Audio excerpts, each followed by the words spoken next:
Boa tarde a todos os que estão aqui. Obrigada por terem vindo. Boa tarde aí em casa também. Foi uma boa escolha juntarem-se a nós agora neste fim de tarde.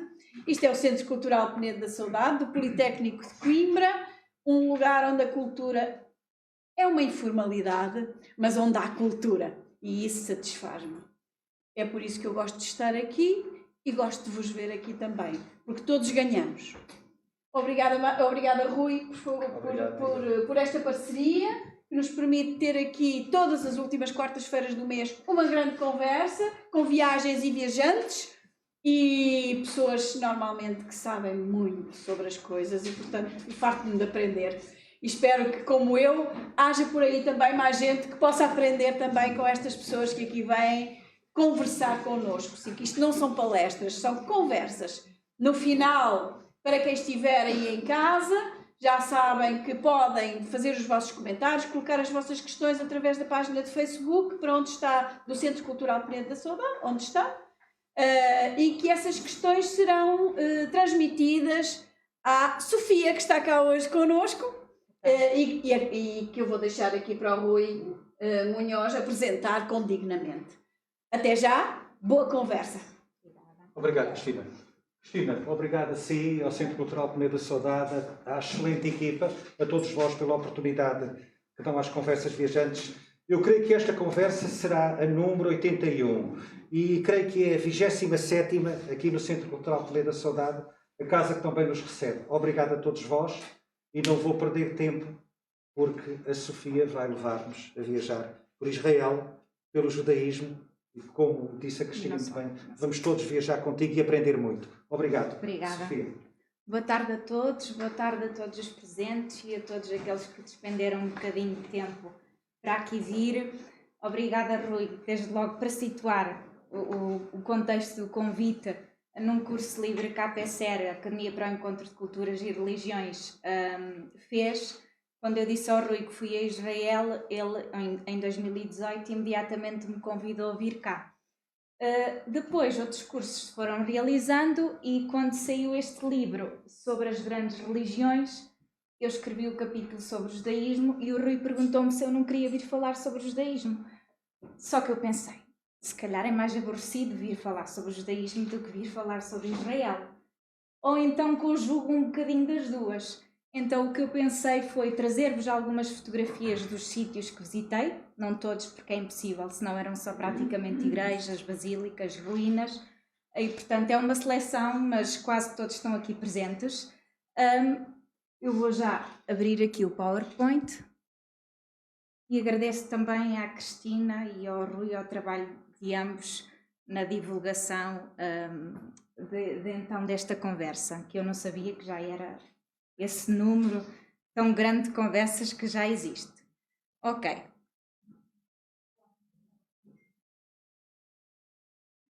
Então, como já vos falei um bocadinho, eu espero que possam compreender o título, que eu depois pensei assim, se calhar vai sair o tiro pela culatra, porque estou aqui a escrever uma coisa e não é bem isso o centro.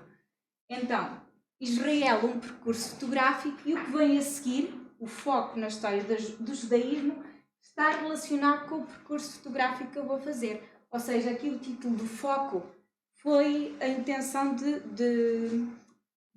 não de centrar, mas de falar alguns segundinhos sobre o assunto, porque um foco é sempre, dura sempre pouco tempo, não é? Só que, como é sobre Israel, eu não poderia falar só sobre o judaísmo à medida que vou apresentando as várias fotografias. Temos 3 grandes religiões em Israel, judaísmo, cristianismo e islão, e portanto as 3 vão estar presentes.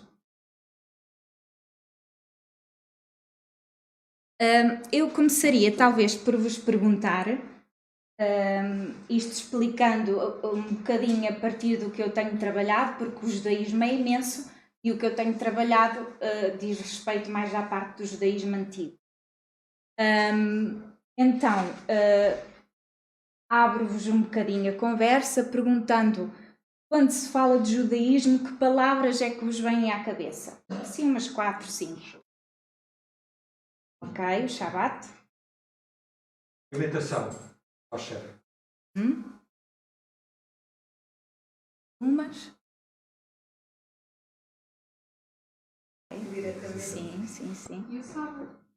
Sim, já aqui foi dito o Shabat, sim.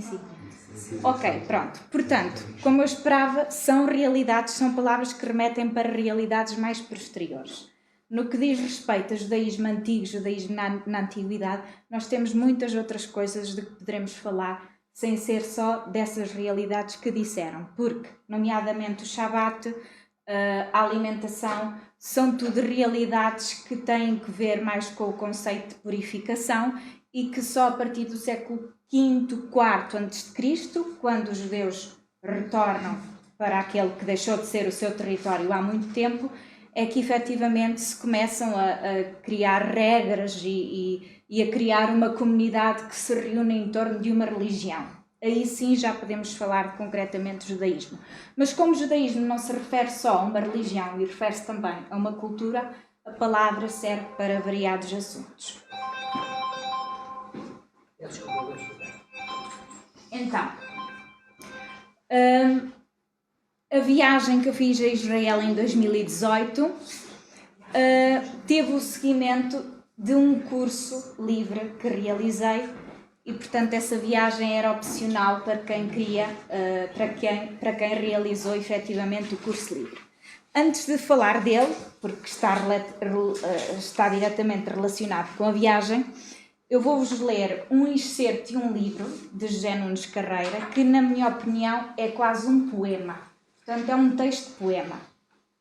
Haverá aqui alguém nesta sala, ele fala das civilizações do Antigo Oriente, fala do Egito, da Babilónia. Bom, e a importância que ele vai dar a Israel, já vão ver que é muita. Pelo menos aqui alguém nesta sala vai dizer, pois, mas isso não tem grande importância e o Egito continua a ter a sua herança eterna. Mas pronto. Se os povos se medissem aos palmos e a economia agisse como motor determinante e exclusivo da história, mal haveria lugar para Israel na investigação do Próximo Oriente Antigo. E se fossem chamados a interpretar a história mundial apenas os que caminham nas suas alturas, dificilmente teríamos motivo para procurar tal interpretação também nos livros do Antigo Testamento. O tempo em que Israel desempenhou um papel de certo relevo na Síria Antiga, reinados de David e Salomão, foi curto e desprovido de consequências. Em breve, a sua própria existência como Estado se viu ameaçada. Posterior em quase 2000 anos da história das civilizações do Egito e da Suméria, a séculos de distância da afirmação política e cultural dos aparentados semitas de Akkad e Babilónia, emergindo timidamente no colapso definitivo dos hititas e do ominoso entardecer do Império Novo dos egípcios, Israel parecia destinado a epígono seródio e inglório das civilizações pré-clássicas. Mas quem diria que aquele conglomerado das tribos semi-nomádicas e semi-selvagens chegadas às montanhas agrestes de Canaã, nos fins do bronze recente, ia deixar marcas tão profundas na história mundial. Dos sumérios e dos egípcios tudo jazia esquecido. Até o nome. Babilónia alimentou a fantasia dos antigos e a cobiça dos modernos. Mas não passam de um conjunto de ruínas dilapidadas dos monumentos mais vistosos para o ornamento do Museu de Berlim. Sumérios, babilónios e assírios, hititas, todos morreram em grande parte. Os seus deuses, cultuados por multidões durante séculos a fios, são relíquias mumificadas de um passado morto. Literaturas brilhantes deixaram de ser lidas e entendidas. Só o Deus de Israel nunca deixou de ter adoradores. Só a literatura de Israel nunca deixou de ter leitores. No original e em versões antigas e modernas. O Antigo Testamento continuou a ser lido, cantado e meditado sem nenhuma interrupção. Portanto, o autor faz aqui quase um poema relativamente às civilizações pré-clássicas. Ele estudou todas elas, portanto não está a dizer que uma é melhor que a outra. Aliás, faz comparações que são diferentes. Numas ficam as ruínas, noutros ficam os textos ao longo dos séculos. Então, como eu vos dizia, esta viagem foi no seguimento de um curso livre que fiz, que se chama Conhecer a Terra Bíblica, o Mundo da Bíblia, Geografia, História e Cultura. Eu penso que ele ainda continua a ser dado, é um curso da Universidade Católica de Lisboa, e portanto foi um curso bastante extenso, como podem aqui ver. Deu assim este calhamaço grande de capítulos, e então tudo o que demos tem que ver com o que fomos visitar. Eu vou-vos aqui mostrar rapidamente um bocadinho do curso, só lendo-vos os títulos. Temos então as questões introdutórias, demos noções de história e geografia no contexto do mundo bíblico, a terra bíblica no 3º e 2º milénio a.C., territórios e povos circunvizinhos de Israel, a estadia no Egito e o êxodo, a sedentarização de Israel.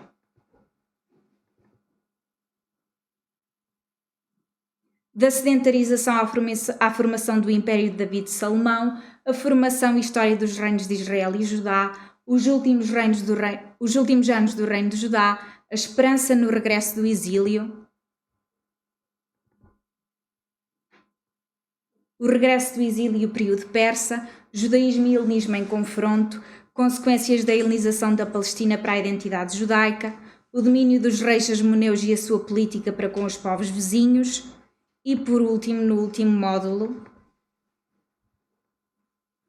as instituições judaicas, as festas judaicas, o sinédrio, o sacerdócio e depois os grupos e movimentos judaicos da Antiguidade. A sua presença no Novo Testamento, os saduceus, os gessénios, os zelotas e depois uma última parte com as hermenêuticas bíblicas, com as leituras que se fazem sobre a Bíblia, entre as quais hermenêuticas judaicas. Portanto, foi um curso muito grande, muito complexo, onde eu aprendi muito e foi basicamente graças a este curso e graças ao Seminário do Mundo Bíblico que tive no mestrado que depois decidi tratar um tema na tese de mestrado que tem que ver com esta parte do judaísmo na Antiguidade e que é sobre o sacrifício.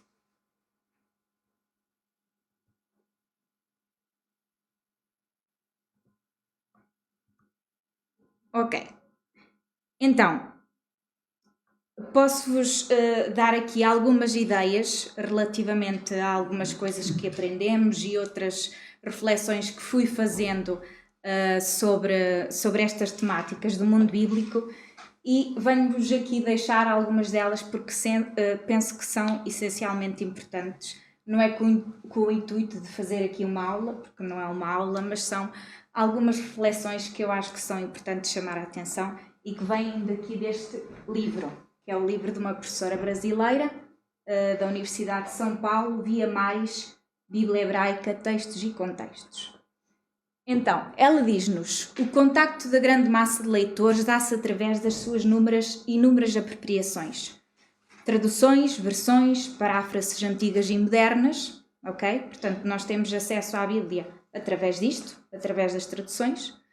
Já o texto hebraico, para quem o historiador das religiões é importante, porquê? Porque é essa a fonte, suscita uma compreensão totalmente distinta. E aqui nós temos a grande diferença entre uma tradução, entre estar a ter acesso a uma tradução e estar a ter acesso a um texto que, digamos, texto hebraico, é o texto original.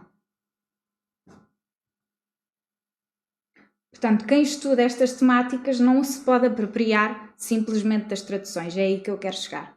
Tem que ter acesso, ou seja, tem que ter um conhecimento linguístico primeiro para poder ler as fontes, porque as nossas línguas são muito diferentes destas línguas antigas que aqui existiam.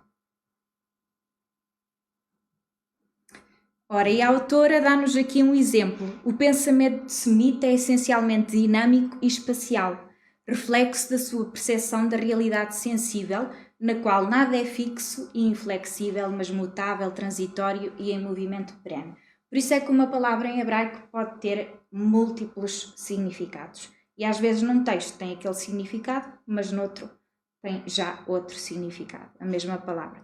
Isso torna a tradução muito mais difícil e por isso é que é necessário saber a história desse povo e a história da religião judaica. Bom, quando vos mostrei efetivamente as várias temáticas do curso, passei-vos um bocadinho, vá lá, da tábua cronológica que por aí se vivia, mas podemos ver aqui mais ao pormenor e nós temos aqui mais ou menos a partir do, ora bem, Bronze Médio, a época dos patriarcas, mais ou menos 1800 a.C. Temos aqui o terá sido o êxodo, mas digamos um pequeno êxodo, que depois toda a teologia que surgiu depois fez com que pensássemos que ele foi um grande êxodo. Portanto, situaremos mais ou menos aqui em 1250 a 1230 a.C. Depois temos o período dos juízes, 1200 a 1020. Temos o reino de Saul, 1030 a 1010. Reino de David, 1010 a 970. Reino de Salomão, 970 a 930.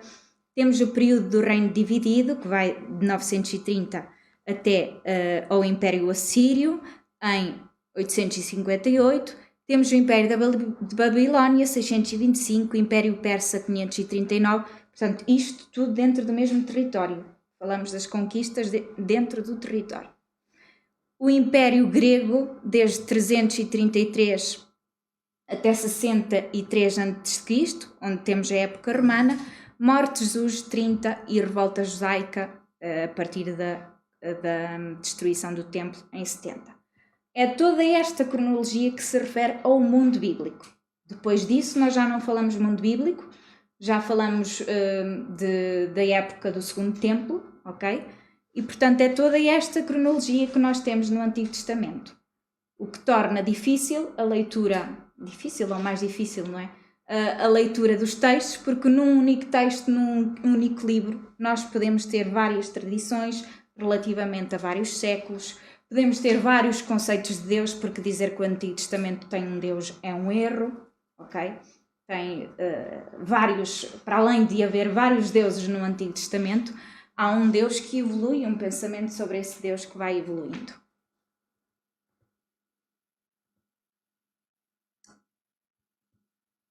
Ok, e por isso os livros do Antigo Testamento, que são diferentes dos da Bíblia Hebraica, portanto o Antigo Testamento não é a Bíblia Hebraica, é diferente, é isso que faz com que a Bíblia Hebraica tenha uma complexa identidade dos seus escritos. Ok, agora deixo aqui uma pergunta, tendo em conta a estas várias épocas que vos fui referindo, tendo em conta também que os primeiros escritos que estão na Bíblia começam a ser redigidos no século X a.C., salmos, cânticos, etc., e que vão até ao século II a.C., nós podemos dizer que entre judaísmo e cristianismo, qual é aqui que surge primeiro? Judaísmo. Judaísmo, se tivermos em conta a religião que surge primeiro, mas aqui a ideia que eu trago não é exatamente essa. É, tendo em conta a escrita de todos estes livros e que o Novo Testamento se escreve mais ou menos entre o século I e o século II, depois de Cristo, ou seja, nós temos a emergência dos livros do Novo Testamento muito rapidamente, comparativamente com os livros do Antigo Testamento, e depois os livros do Antigo Testamento não são só os escritos sagrados para o judaísmo. E devo falar de Bíblia Hebraica, claro, mas há semelhanças entre os dois. Nós temos escrituras sagradas que surgem depois, portanto, mais ou menos a partir do século II a.C., e que não estão na Bíblia, para os judeus. Falamos do Talmud, por exemplo, falamos de comentários que depois são redigidos sobre estes escritos bíblicos, e nesse sentido, no sentido de haver um cânon, ok? Aquele que é feito mais rapidamente, a identidade religiosa que se cria mais rapidamente é o cristianismo e não o judaísmo, ok? É nesse sentido.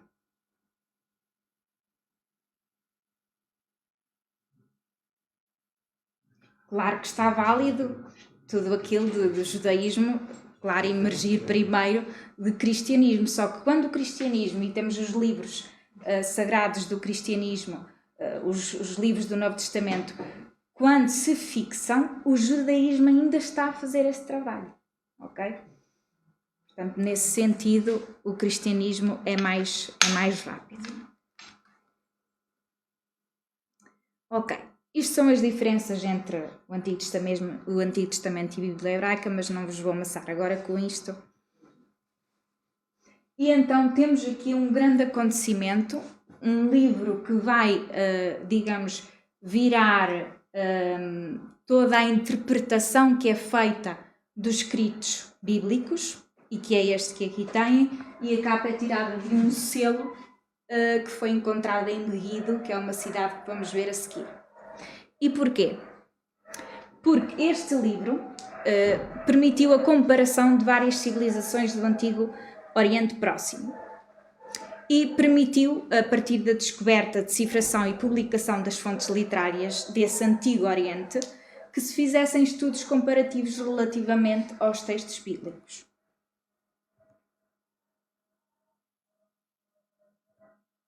Portanto, há um contínuo cultural.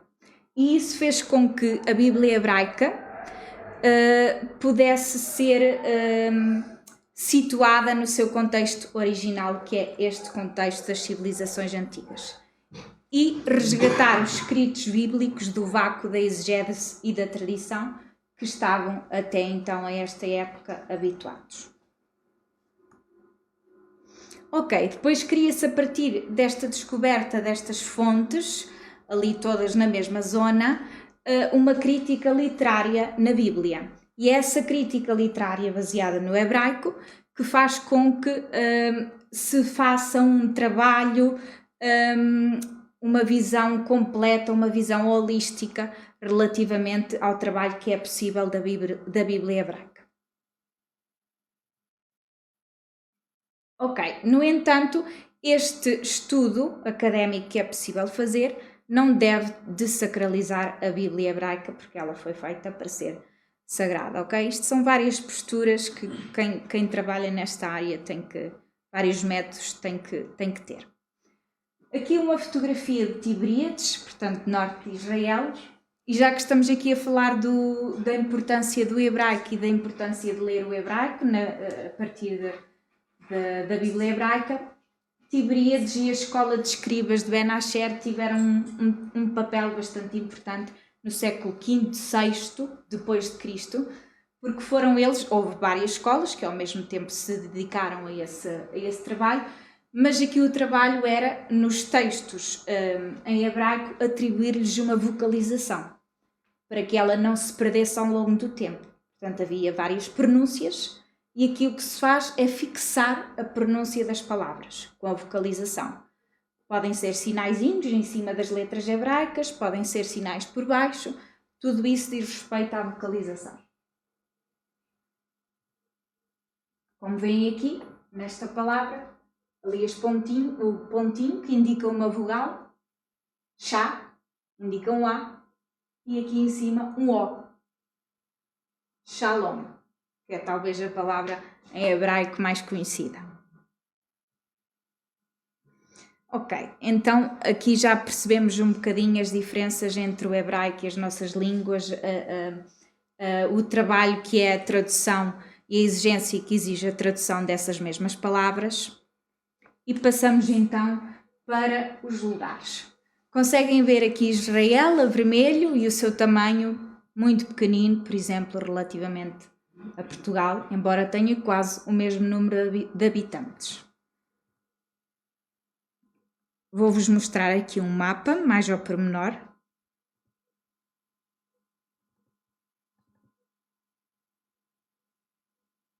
Portanto, todo este território.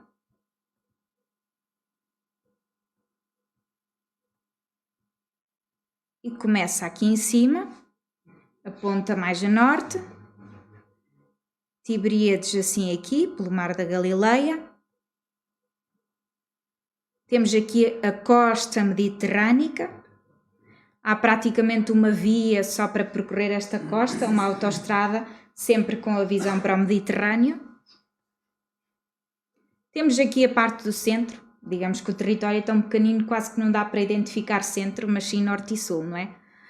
Aqui Tel Aviv, Jerusalém um bocadinho abaixo, o Mar Morto ou Lago Salgado e ali em cima o Mar da Galileia ou Lago Tiberíades ou Lago da Cítara, porque a sua forma também foi atribuída pelos romanos como Lago da Cítara. E vamos até aqui abaixo, onde acaba basicamente aqui a parte do deserto do Negev.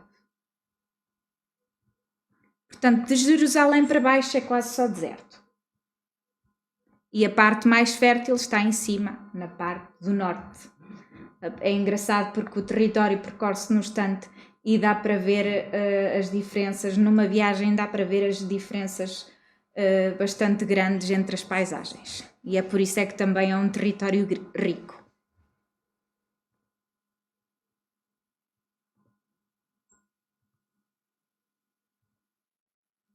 Então, aqui a Roxo tem os vários sítios que percorremos durante a viagem. O mais a norte que visitamos foi Bânias, ou Cesareia de Herodes Filipe, Rocha Anicra, que é mesmo aqui o limite em relação ao Líbano, Rocha Anicra ou Escadas de Tiro, Acre, deste lado, Sefad ou Zafat, diz-se das duas formas, e depois aqui mais perto do Mar da Galileia, Corazaim, Cafarnaum, Tábega, Caná da Galileia. Aqui na costa novamente, Haifa, que é muito perto de Acre, é uma baía ali, Zípori, Nazaré, Monte Tabor, Bet-Shean, Meguido, Cesareia Marítima, Tel Aviv e Yafo ou Jafo é o que resta das ruínas dessa cidade, portanto eu separei aqui, apesar do mapa não fazer essa separação, porque elas são muito próximas. Penso que aqui não falta nada. Ok.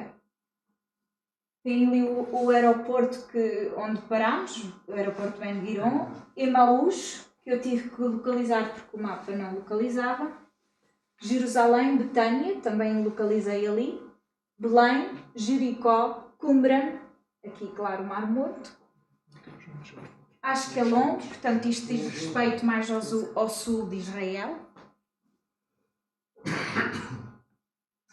Massada, Tel Arad, Beersheba, portanto isto tudo já é praticamente deserto. E ainda mais a sul, foi o local mais a sul que visitámos, Mamshit. Ok.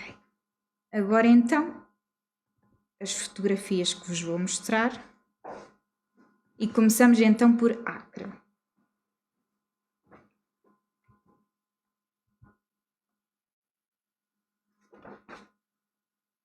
Portanto, isto é aquela baía que vos dizia, Haifa, e do outro lado ali, que já não se vê muito bem, é Acre. Podem ver muito bem o mar Mediterrâneo e a sua clareza aqui. E aqui é já em Acre. Ora, isto é a entrada, a outra fotografia já é lá dentro, isto é a entrada da Fortaleza de Acre. Portanto, a Fortaleza dos Cruzados, construída a partir do século XII.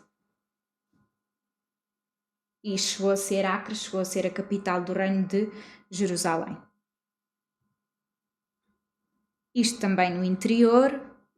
De lá se vê a mesquita, que é a mesquita de El Jazar, e é a segunda maior mesquita de Israel.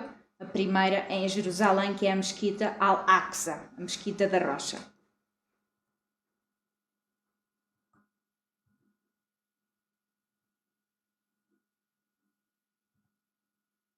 Ok, aqui temos uma planta do que foram as estruturas dos cruzados construídas. Aqui um grande painel sobre as escavações que foram feitas. Lá dentro tínhamos sempre vários painéis a informar dos vários períodos da cidade.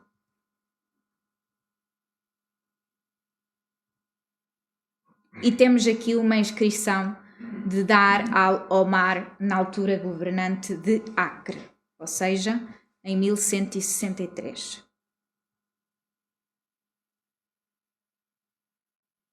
Aqui o refeitório, que tem umas colunas imensas. Portanto, o seu suporte também tem que ser bastante forte. E aqui esta parte também no refeitório, a flor de lis, como bem ali o pormenor da flor de lis. Okay. E de Acre foi então o que eu decidi destacar-vos. Aqui Bânias, como eu vos disse, o ponto mais a norte que visitamos. Se podem ver, eu acho que a hora está certa. Podem ver ali um bocadinho da hora, já eram 8h25. Portanto, o primeiro sítio que se visita, isto implicava sempre levantar bastante cedo para aproveitar para cumprir todo o programa da viagem, mesmo assim, inevitavelmente houve um sítio ou outro impossível de ir. E aqui vem o Mar da Galileia, as planícies bastante férteis, como eu vos dizia há pouco, da Galileia. Se puderem, vão observando as várias mudanças da paisagem. E aqui temos um bocadinho do Rio Jordão, porque aqui temos a fonte mais oriental do Rio Jordão. Ok? E depois, no fim, cada um levou a sua garrafinha para tentar levar um bocadinho de água do Rio Jordão para casa. Portanto, isto é a fila para fazer isso mesmo. Só estávamos nós na altura. Portanto, não houve problema. Isto já é a parte das ruínas dos templos que existiam. Isto só para vos mostrar que o que eu achei relativamente à viagem que fiz e às ruínas que fomos visitando é que há um grande cuidado, e já fui visitando algumas cá em Portugal, mas eles lá têm um grande, portanto é quase um país de ruínas a céu aberto, é a história a céu aberto em Israel. Mas eles têm sempre um cuidado de grande identificação e de proteção das ruínas. E, por exemplo, aqui, os vários capitéis e colunas que foram encontrando estão tapados, por exemplo, não se deixam à toa.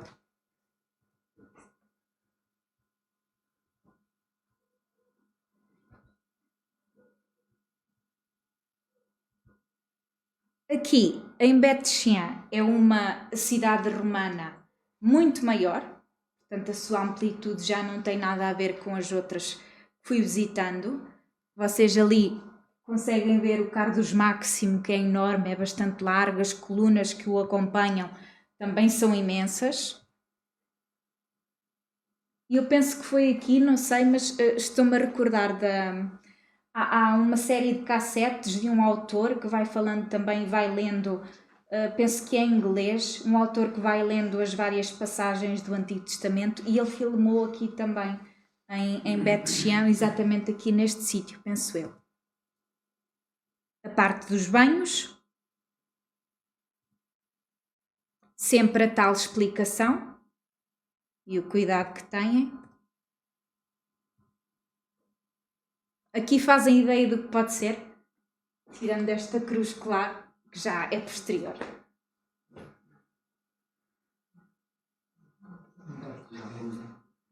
Há uma semelhança com algo que temos na casa de banho. Sim. Sim, havia várias assim, muito próximas. E aqui as colunas que vos dizia há pouco.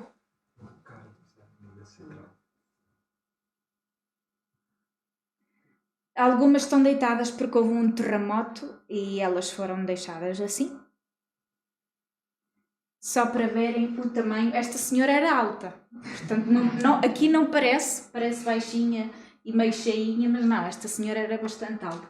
E portanto olhem para o tamanho daqui desta estrutura arquitetónica.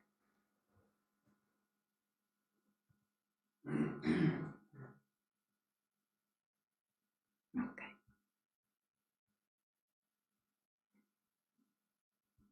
E agora passamos para Cafarnaum, ou dita Cidade de Jesus.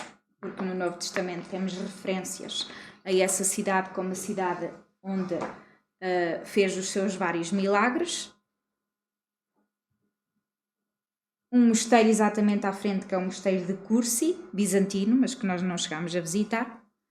Aqui as ruínas. E aqui a sinagoga, que será do século... Esta estrutura que vem, ou que foi tentada montar aqui, não é? É uma sinagoga, retrata a estrutura de uma sinagoga do século IV, V. E o que estaria por baixo é que seria a dita sinagoga ao tempo de Jesus. Das várias que existiam. Portanto, a entrada...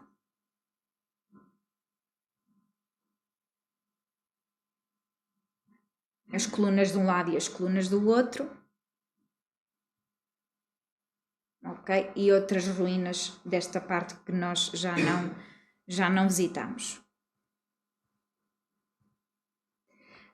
Esta estrutura estava abaixo de uma basílica que mostrei no início, de planta octogonal, e pensa-se que será a casa de Pedro e André, que é referida no livro de Mateus, que poderá ter sido uma casa de culto ou uma casa de encontro, ok? Mas é uma estrutura relativamente pequena e não há grande informação mais sobre isso. Esta é a tal basílica, mas onde não entramos.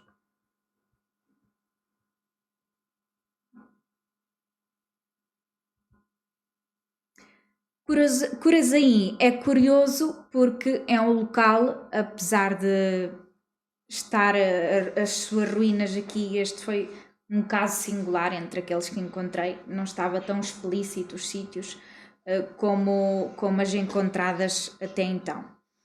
Curazaim é especial porque foi um sítio para onde foram no século XV e XVI vários portugueses e espanhóis, portanto judeus sefarditas, que foram para esta zona aqui, Curazaim, Cefade, outras cidades ali próximas. E temos essa referência nestes quadros aqui. Tem também uma sinagoga, que seria desta forma, também século V e VI. A sua entrada. Aqui a cátedra de Moisés, que terá sido uma estátua de alguns donatários que financiavam atividades na sinagoga e terá sido uma doação. E depois ali ao fundo vem o que terá sido a parte de cima da Arca da Aliança, onde se guardava a Tora. Aqui. E esta é uma das colunas que suportava esse mesmo espaço.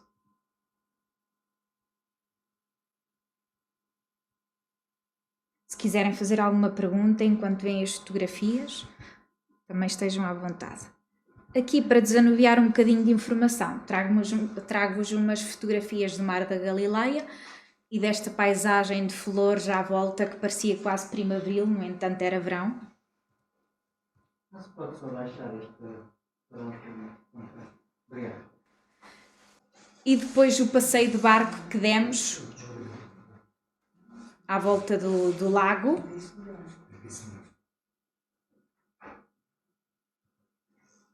Era um barco deste género, cada barquito tinha a sua bandeira, a bandeira, portanto, dos países referentes às pessoas que iriam lá. Este é de Itália. E este é o nosso, temos aqui o nosso guia, o professor João Lourenço. Pronto, e está sempre uma bandeira lá dentro também, para além daquela que está hasteada no barco. Há certas partes aqui das fotografias que dá para nos apercebermos do fim do lago. Ok, ali mais ao fundo. Mas esta nem é melhor nesse sentido. E este é o fim, foi onde, portanto, o fim da viagem não foi onde começámos, saímos exatamente daqui.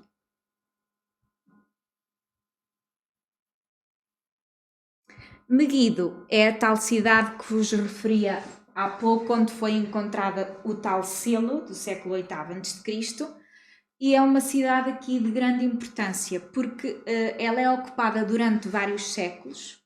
até antes da administração egípcia, mas foi uma cidade muito importante para a administração egípcia.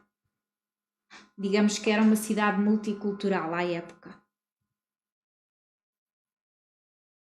Aqui a entrada são as portas da cidade. Em cada ruína havia sempre esta, quando se justificava, quando as ruínas arqueológicas eram grandes, tinha sempre esta parte onde as pessoas podiam observar a paisagem.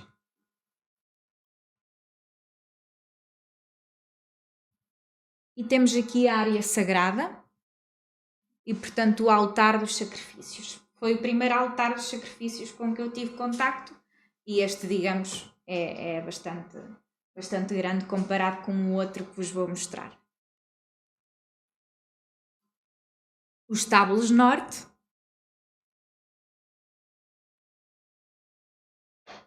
E aqui podem ver a estrutura da entrada, que vimos logo nas primeiras fotografias, apesar de já não existirem as torres completas.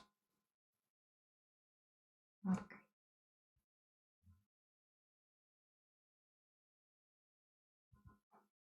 Passamos então para o Monte Tabor. E aqui tem uma foto do grupo. Portanto, éramos quase 20 pessoas. Portanto, não é um grupo muito grande, dá para fazer uma viagem à vontade. Ok, e aqui temos a igreja no Monte Tabor.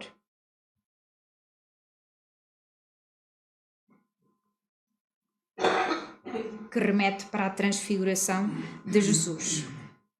Portanto, é a igreja da transfiguração. E tem uma capela muito linda, portanto, aqui esta parte de baixo é onde se realizam as missas, ali bem escondido, e depois temos umas capelas, esta capela de Moisés e a capela de Elias.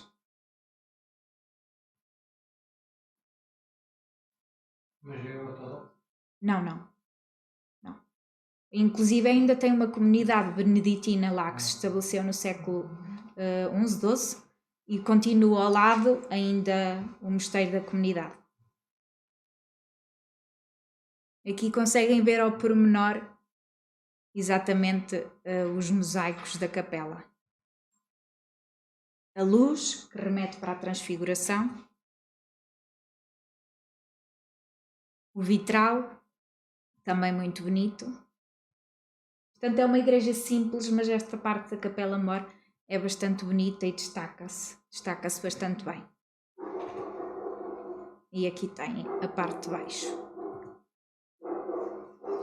Como veem, é num monte bastante elevado, portanto dá para ter esta percepção toda do relevo. E aqui numa das fotografias, isto é a parte de lado da igreja. Esta estrutura aqui é a estrutura que foi aproveitada de uma igreja primitiva que aqui existia, foi a que foi aproveitada para as construções dos cruzados. E aqui tem o espaço da tal comunidade que ainda permanece. E é então cá em cima, aqui conseguem ver bem, portanto aqui já estávamos em terreno pleno, já dava para tirar uma fotografia como deve ser, porque é só curvas para descer e subir.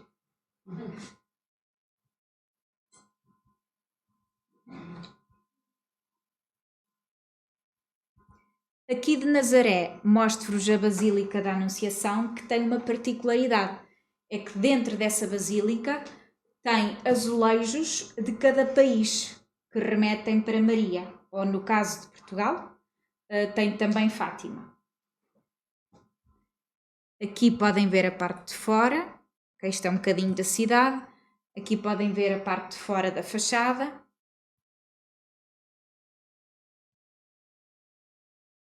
Para entrar as restrições, digo já que eram, para nós são pouco esquisitas, não é? Não tive essas restrições para entrar noutras igrejas, mas só porque eu com um bocadinho da perna aqui à mostra tive que pôr um lenço de outra pessoa que me emprestou, porque eu na altura não tinha, mas portanto há igrejas que têm mais restrições que outras. E aqui temos aquela que eu estava a dizer, de Portugal, Senhora da Conceição. É este painel de mosaicos que diz respeito a Portugal, para além depois do de Fátima. E aqui é a estrutura que é dita como a casa onde Maria passou a sua infância. E depois foi feita uma igreja, posteriormente, e são portanto, os restos que ainda permanecem dessa igreja que foi feita. Não vi nenhuma celebração aqui a ser feita, mas sim em cima. No entanto, deve continuar a realizar-se. Em cima era onde existiam os tais mosaicos. Azulejos, desculpem. Aqui a cúpula.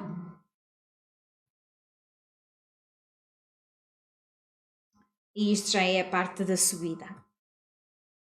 Aqui é a entrada, onde tem os vários azulejos.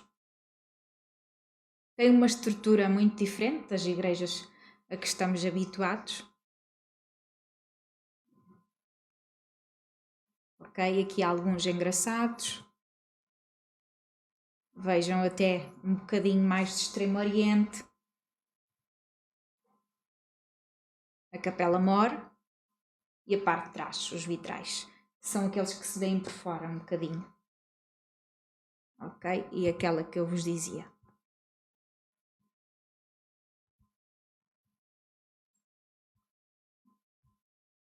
De Nazaré tenho aqui outras fotografias também, não é assim uma cidade muito grande e é uma cidade com habitantes principalmente muçulmanos. Vêm ali até o minarete da mesquita. Esta cor é uma cor comum que nós vemos tanto em Jerusalém como aqui em Nazaré. Este bege caracteriza muito as casas.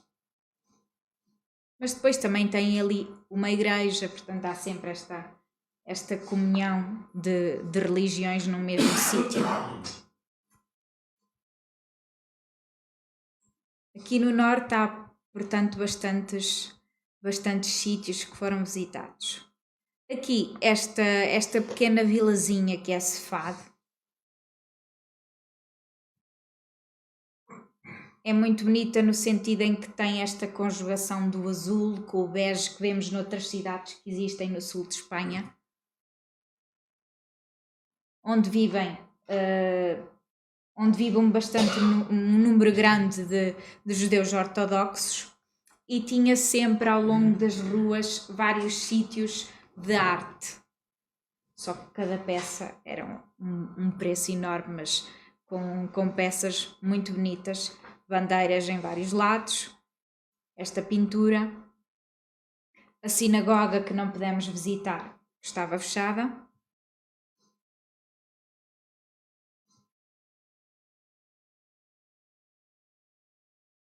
Mais uma galeria de arte judaica e os incríveis quadros que aparecem depois. Vêm aqui algumas das pinturas. Vejam, várias delas aqui são telas já bastante pequeninas, mas com uma riqueza de cor bastante grande. O cemitério logo abaixo, o cemitério judaico.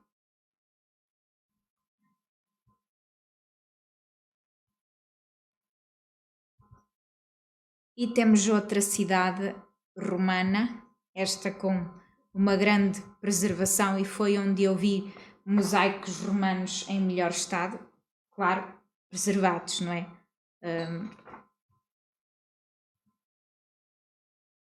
Portanto, aqui a parte do chão, com as tendas a proteger onde era necessário. Outra vez o Cardos Máximos, mas aqui bem mais estreito. E aqui temos a Casa do Nilo. Foi assim chamada, Casa do Nilo, e onde estão vários mosaicos romanos, tanto a nível de chão, como veem, mais simples, como veem aqui, como com figuras mais complexas aqui à frente. Aqui já começam motivos mais vegetalistas, com animais. Vejam aqui o pormenor e já há várias condensação de figuras no mesmo local. A dimensão da casa é esta que estão aqui a ver.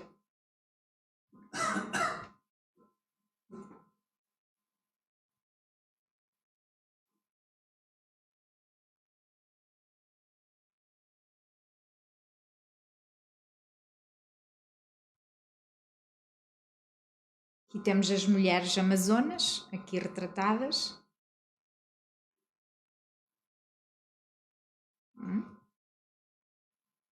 E aqui o centauro, o motivo do centauro.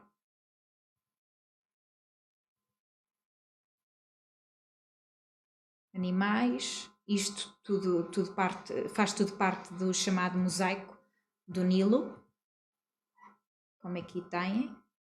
E depois aqui já fora, portanto não é na estrutura que é tapada, mas tem também outros mosaicos que estão assim tapados com estas pequenas pedrinhas que aí vêm para se poderem conservar.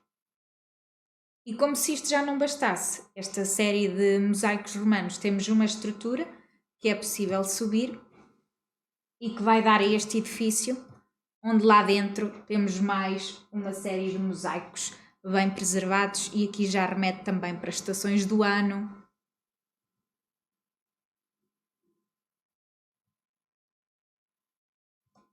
Aqui já foi um bocadinho no fim da viagem e nem todos puderam subir. O grau de cansaço já era algum.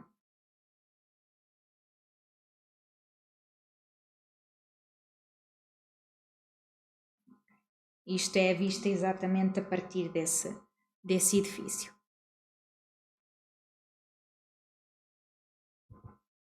Este foi o primeiro sítio que visitámos, mas aqui, como está por ordem alfabética, aparece nesse sentido, e que é Cesareia Marítima. Partimos então de Tel Aviv, que é um bocadinho a Nova Iorque de Israel, até pela dimensão dos prédios se vê isso. E percorremos um bocadinho da tal autoestrada que vos falei há pouco, que percorre a costa mediterrânica. E chegamos então a Cesareia. A primeira coisa com que eu dou no primeiro sítio que visito é um bar chamado Sofia. Portanto, não deixa de ser um pormenor interessante. Aqui a entrada para o Teatro Romano, que tem uma dimensão bastante grande. Okay.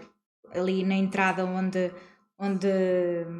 passámos há pouco, conseguem ver os arcos, ainda alguns a parte de baixo, ainda existentes. Aliás, aqui é um sítio, se procurarem no YouTube, é um sítio onde se fazem até bastantes concertos. É muito giro ter esse ambiente. Mas este anfiteatro é a estrutura original ou já depois das restaurações ou é o que se considera? Sim. Quer dizer, há ali escadas mais bem trabalhadas, não é? Mas há outras partes que nós vemos, por exemplo, aqui. Aqui também, não é? Não está tão restaurado, portanto, são partes que remontam à época.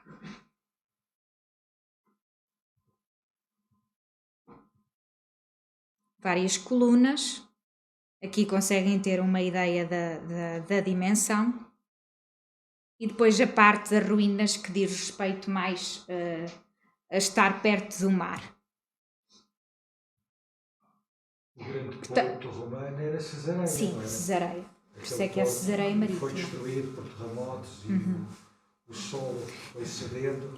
Era o grande porto. A Cesareia tem uma estrutura bastante grande, portanto nós só vimos ali a parte romana, não vimos ali a parte do fundo, que é Pena, das construções da muralha dos Cruzados, já não fomos até aí, mas portanto tem várias épocas que se podem visitar ainda os restos arqueológicos. Cesareia, por exemplo, lembra-nos vários textos do Novo Testamento que falam de Paulo. Paulo partiu daqui para Tarso, mas depois quando voltou foi aqui preso. Remete para esses vários episódios. Cesareia foi reconstruída por Herodes em 10 a.C. E depois ele próprio passou a ser governador de Cesareia. Cesareia também nos lembra as várias escolas que existiram no século IV. Portanto, temos Eusébio de Cesareia, temos Orígenes, temos depois, neste caso antes, o Concílio de Cesareia em 195, onde se estabeleceu a comemoração da Páscoa ao domingo. Foi também aqui, em Cesareia. E, portanto, é uma cidade que continua sempre com a sua grande importância mantida e habitada sempre ao longo do tempo. O Prestilo, aqui, como veem, aproveitam, é muito engraçado porque aproveitam o próprio mar, não é? É muito singular nesse sentido, e depois foi aproveitada mais tarde esta estrutura para a estrutura dos banhos anteriores à entrada na sinagoga.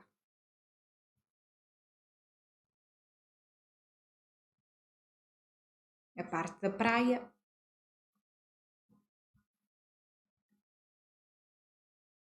E vamos então um bocadinho para o sul.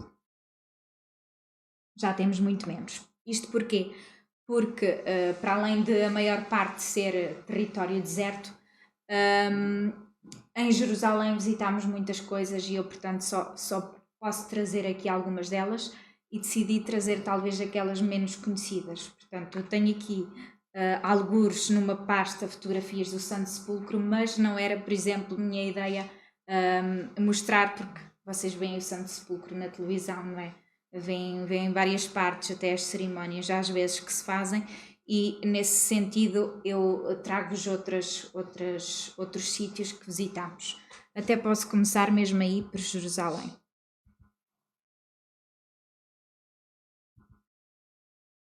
Aqui esta é a parte, portanto, para quem está assim e tem o Muro das Lamentações atrás, esta é a parte da frente do Muro das Lamentações, e estavam aqui na altura em construção de um novo edifício para orações, pelo menos era só isso que lá dizia, não dava grande informação a mais, não sei se até já foi feito, se já foi concluído.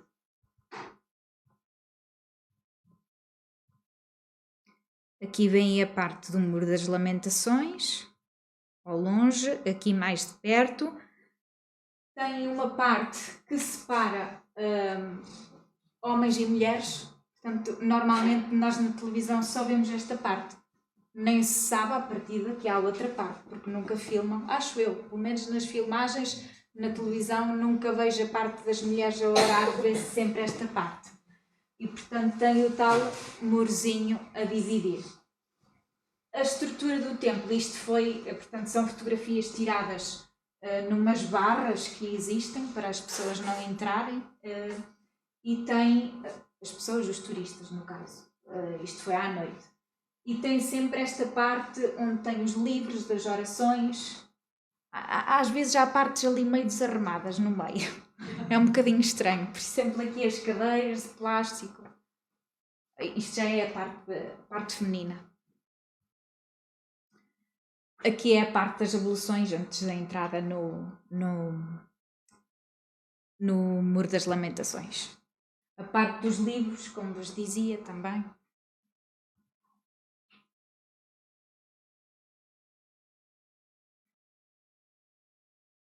Isto já é do lado direito, precisamente do Muro das Lamentações. Um bocadinho da cidade moderna.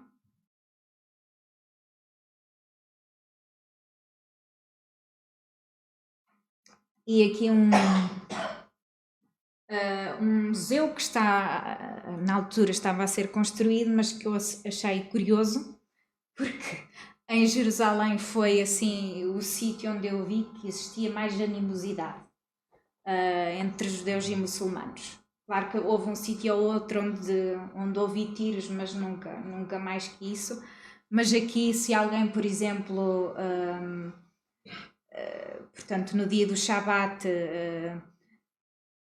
por exemplo, dava de caras com bastante trânsito, e porque, apesar de no Shabat a maioria se calhar dos judeus não circular, porque há interdições, mas nem todos os judeus as praticam, não é? Mas normalmente no Shabat há ali um ambiente um bocadinho mais tenso. Fora disso, noutros dias, nos dias, foram 3 que lá permanecemos em Jerusalém, de vez em quando lá havia uma pitadela em que se via claramente que não eram as mesmas pessoas, mas pronto, foi assim o ambiente mais de discrepância que assisti foi aqui em Jerusalém, por isso é que achei curioso, depois de ter visto vários episódios, a construção o título da construção deste museu, Museu da Tolerância.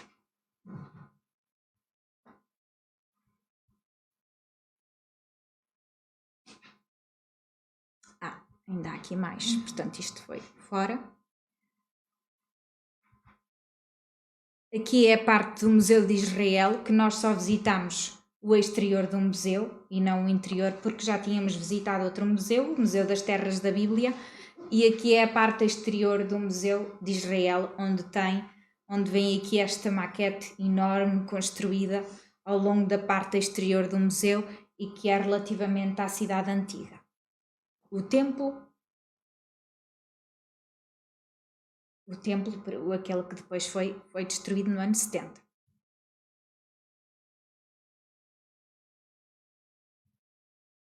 E tem sempre uma parte curiosa com a explicação a partir de vistas diferentes. Por exemplo, tem aqui esta vista a partir do Monte das Oliveiras, vista a partir da promenade.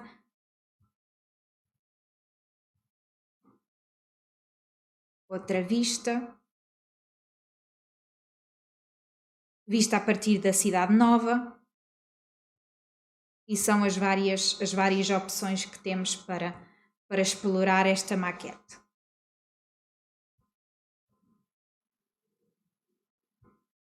Podemos passar para a Mesquita Al-Aqsa, que num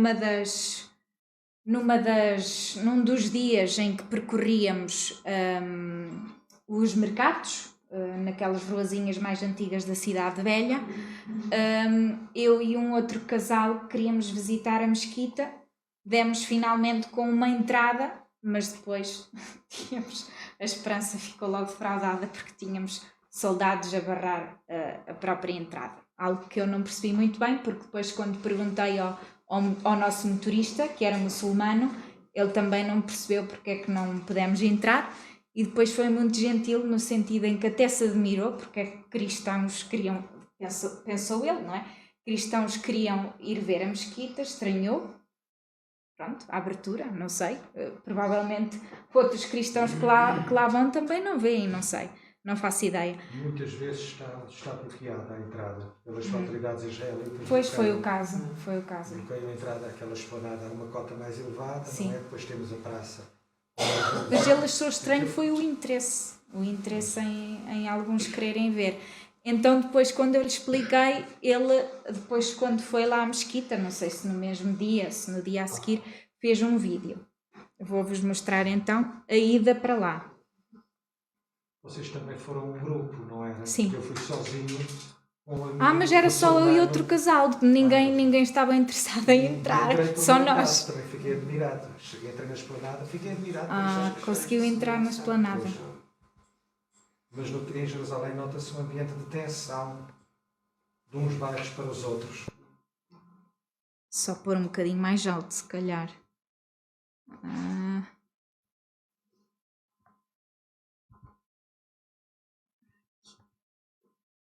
Já deve estar suficiente.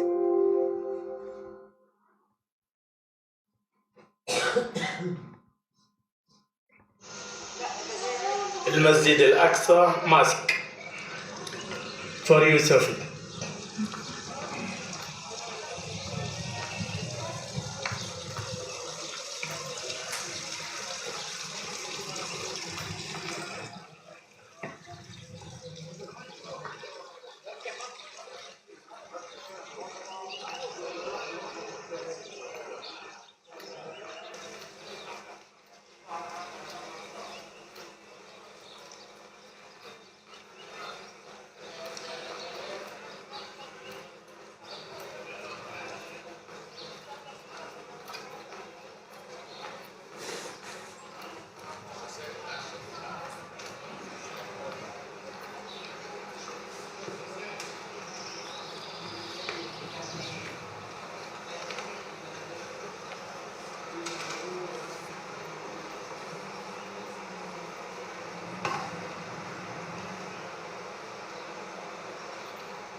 Is for the woman, Parte das mulheres à direita.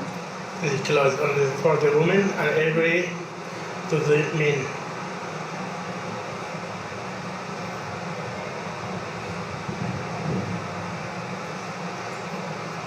You can see the beautiful Islamic art.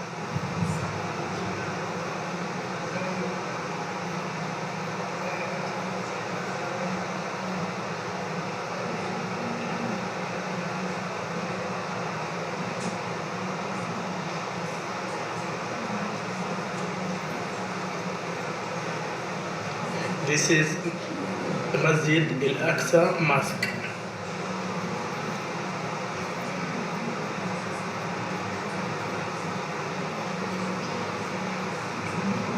I'm going to the Mambar. Mambar is to the prayer.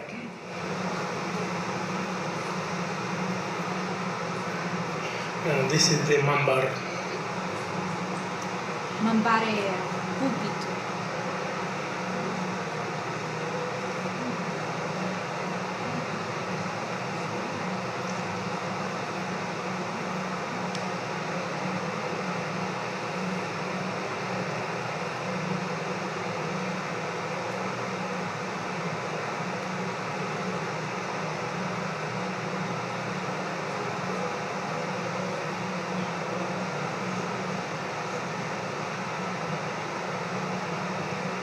Há vários sítios de estudo, não só de oração, dentro da mesquita.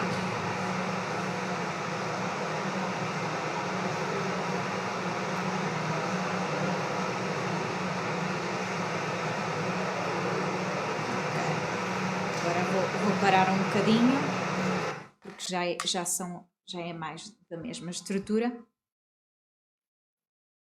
E depois tem aqui a parte da cúpula da rocha. É esta cúpula que vêm por fora o dourado. Elas estão as duas na esplanada. A Laxa e a Rocha. Não percebi. Esta é que tem a cúpula dourada. É. Pois estão as duas, foram construídas na esplanada da mesquita. Sim. A Laxa e a Rocha. Ok, aqui uma fotografia um bocadinho mais longe. E ela tem várias entradas.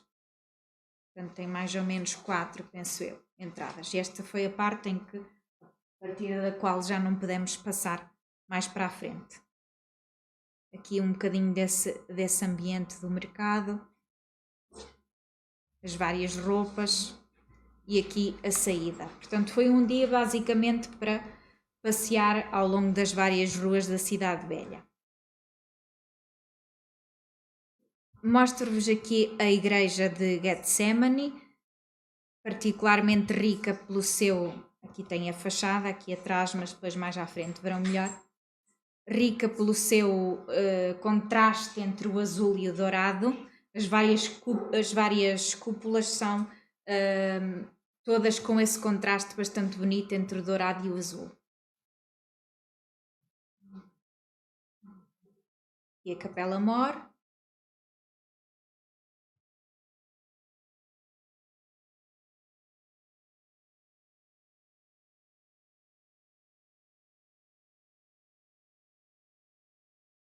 Uma das outras capelas. Vêem sempre esse azul muito bonito. E depois aqui tem as oliveiras, porque Getsemane, ao Monte das Oliveiras, é o sítio onde está localizado.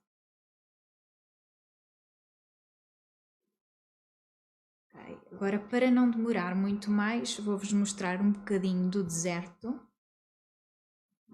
começando aqui pelo Mar Morto, no qual também tivemos a oportunidade de mergulhar um bocadinho, e mergulhar não é a palavra certa, porque não é, ainda bem que o nosso guia nos avisou, não é? Houve até uma pessoa que nem quis saber e mergulhou na mesma, e isso depois sentiu-se bastante mal, porque para além de não dar para mergulhar, porque a força da condensação leva-nos para cima, depois é muito perigoso a nível dos olhos.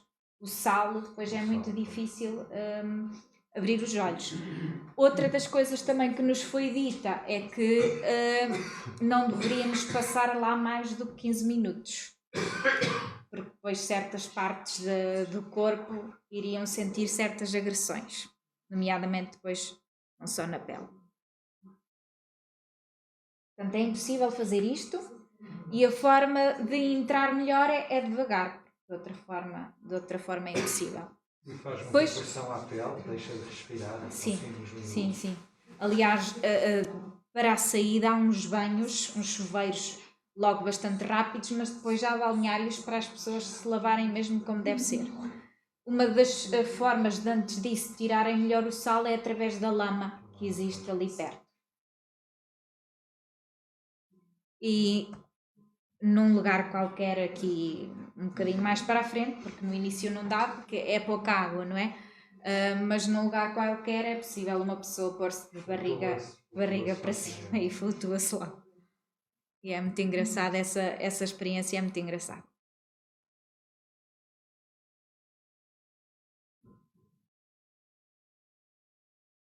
Ok, passamos então para um bocadinho de Qumran. Qumran foi importante no sentido em que lá foram descobertos vários manuscritos bíblicos, tanto incluídos na Bíblia hebraica como apócrifos, okay? Aqueles que não foram incluídos, nas várias aberturazinhas que é possível ver. Portanto, quando os primeiros manuscritos foram descobertos em 1947, foram descobertos num determinado sítio, mas depois, quando as escavações continuam, nomeadamente em 1956, há várias aberturas onde se percebe que foram guardados vários manuscritos. A explicação mais plausível que existe não é só a da estrita conservação desses manuscritos, mas sim no sentido da sua preservação a quando da Guerra Judaica. E os essénios, portanto, aqui a comunidade que temos destas ruínas que vos vou mostrar foi a comunidade dos essénios que a criou. Essa comunidade criou também vários manuscritos, digamos, apocalípticos e as regras da própria comunidade. Tudo isso foi descoberto a partir das escavações arqueológicas e, portanto, são manuscritos muito ricos. Outra coisa de salientar é que o manuscrito mais completo que se encontrou aí foi o de Isaías, do livro de Isaías, e esse manuscrito permitiu perceber, com a comparação do que existia, daquele que existia da Bíblia hebraica mais completo, o que existia até então era do século XI, e então esse mesmo livro do século XI, comparado com o manuscrito quase completo do livro de Isaías aqui encontrado, permitiu realmente perceber como o texto foi, de uma forma fidedigna, passado ao longo dos séculos. Não havia ali praticamente diferença nenhuma em termos de palavras e portanto, estes livros passam sem grande erro.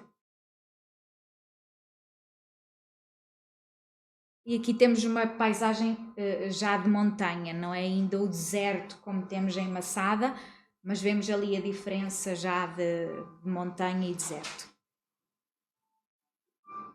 Aqui as tais ruínas da comunidade essénia, e isto diz exatamente o que vos dizia há pouco dos vários manuscritos encontrados por um pastor.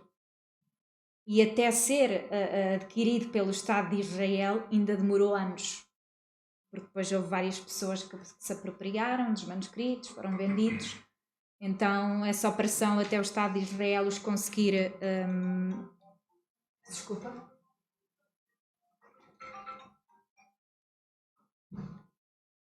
Até o Estado de Israel conseguir de facto adquiri-los foi uma operação bastante grande. Os manuscritos estavam na parte do Museu de Israel, que nós entramos na parte do Santuário do Livro. Não visitamos o resto do museu, mas entramos no Santuário do Livro, onde estão os vários manuscritos. Eles estão muito bem expostos, eles são muito cuidadosos na Sim, encenação, sim, sim. a iluminação. Não deixaram é tirar fotografias. Estão muito bem expostos. Sim.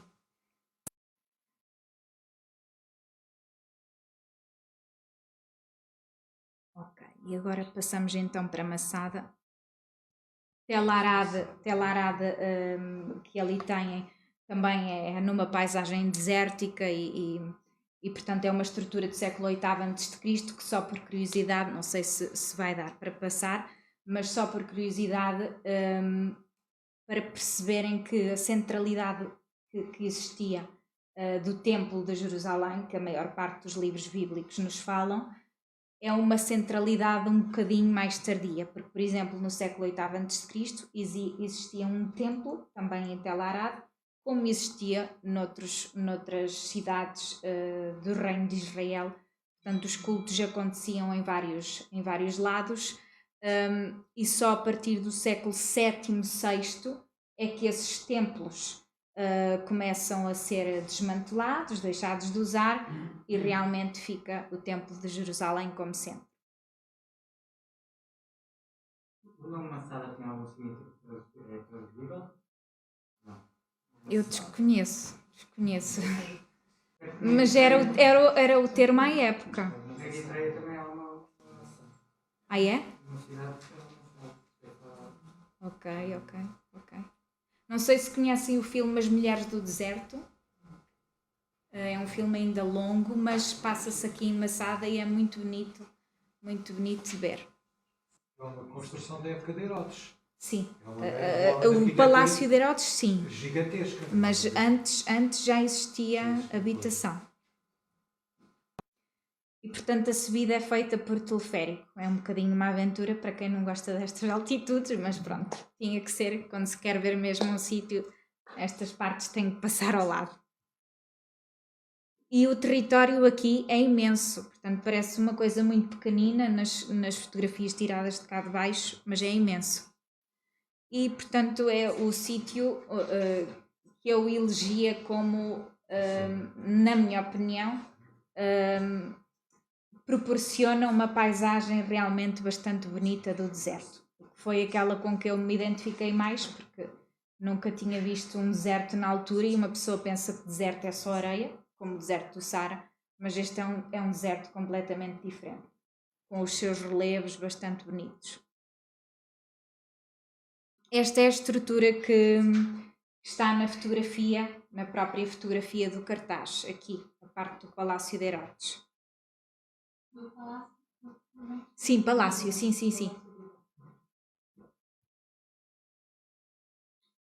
Okay. Conseguem ver aqui os vários edifícios para precisamente apreciar esta paisagem. E aqui conseguem ver bem já a diferença, por exemplo, relativamente ao deserto que visionávamos em Qumran. Já é um deserto diferente. Vou pôr aqui um bocadinho. Aquelas tiras pretas na parede, como disse ali já embaixo, é a parte superior, é que foi reconstruída.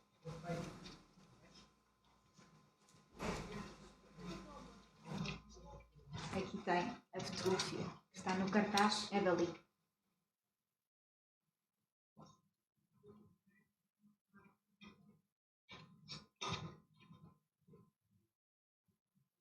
O Mar Morto, ao fundo.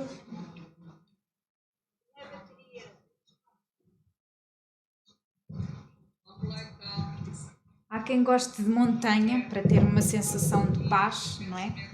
Mas este espaço, na minha opinião, foi o que me transmitiu mais essa sensação.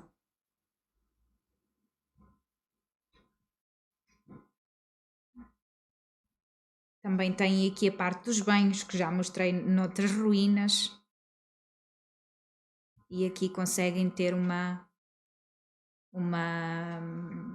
visionar bem a amplitude de Massada. Nós não andámos tanto por aqui, foi mais assim aqui nesta parte, e aqui temos também uma igreja bizantina, portanto, século V continuou a ser um espaço ocupado. Não me perguntem como, porque para lá chegar é uma verdadeira aventura, mas na altura era uma maçada, mas na altura O isolamento era também uma forma de proteção. sim. O relevo, a paisagem, o isolamento. Aliás, foi sítio de isolamento para comunidades mais, digamos, mais judaicas, mais isolacionistas nesse sentido, como os zelotas. Por exemplo, Flávio José conta-nos do suicídio em massa que houve em Massada contra a resistência romana. Também possivelmente não era um deserto naquela altura e as populações fixavam-se nos sítios mais férteis. Não seria assim. Esta paisagem permanece. Só que hoje não é, na altura não era para nós como é hoje, porque claro que hoje as populações não se fixam aqui, mas na altura sim, circulavam e possivelmente sim. Aliás, nós devemos, se calhar ao clima rigoroso, a preservação dos manuscritos do Mar Morto, naquelas montanhas, nas ânforas, devido ao clima muito seco.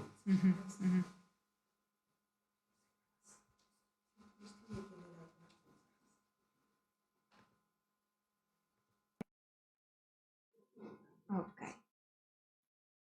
Pronto. Andámos um bocadinho então entre norte e sul, só por curiosidade vou-vos mostrar aqui a depressão do Vale do Jordão, para terem mais ou menos uma ideia de como está o Mar Morto, a que nível de altitude está o Mar Morto e aqui o Mar da Galileia. Eu notei, quando descíamos ao Mar Morto, a impressão nos ouvidos, Sim. o estalar notei logo perfeitamente. E a própria atmosfera é diferente, o respirar aquele ar é diferente.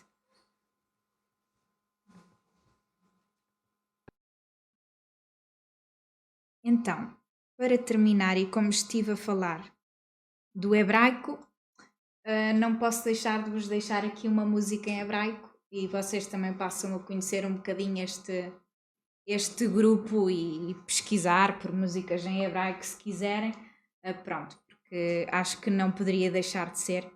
A certa altura havia pessoas que até já nem queriam ouvir falar de hebraico como eu falava ou pôr músicas em hebraico, mas pronto, acho que é uma língua até bonita. Claro que no início o choque para a aprendizagem é grande, não tem nada a ver com as nossas línguas, mas por exemplo acho o árabe um bocadinho mais agressivo no falar. Também é uma língua bonita, mas o hebraico penso que consegue ser. O hebraico também é gutural, também tem sons aqui próprios da garganta, também é agressivo nesse sentido. Mas penso que não tem tantas sílabas agressivas nesse sentido. Então vamos lá ver se ouve bem.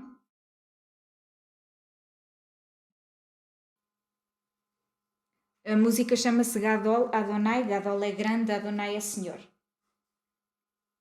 Ele há bocadinho estava a dar, portanto eu penso que... Ok.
primeira impressão com o hebraico, penso eu.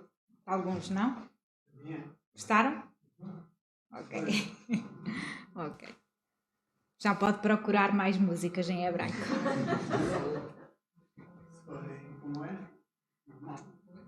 E transforma uma música sacra num estilo de música muito mais moderno e atual. Não deixa de ser intenso na mesma, mas é bonito de ver. Em hebraico de músicas, nós lembramos do Aleluia, que ganhou o Festival da Eurovisão, quando foi depois dos acordes de paz com o Sará do Egito, que soava muito bem. Também há outra muito conhecida que se chama Yerushalem Shel Zav, que é Jerusalém cheia de ouro, mas é uma música muito mais calminha, portanto é outro estilo de música, mas também é muito conhecida. Sim. Pronto, agora não sei se querem fazer algum comentário para mim, à vontade. Eu não sei se demorei muito, não é? Obrigada.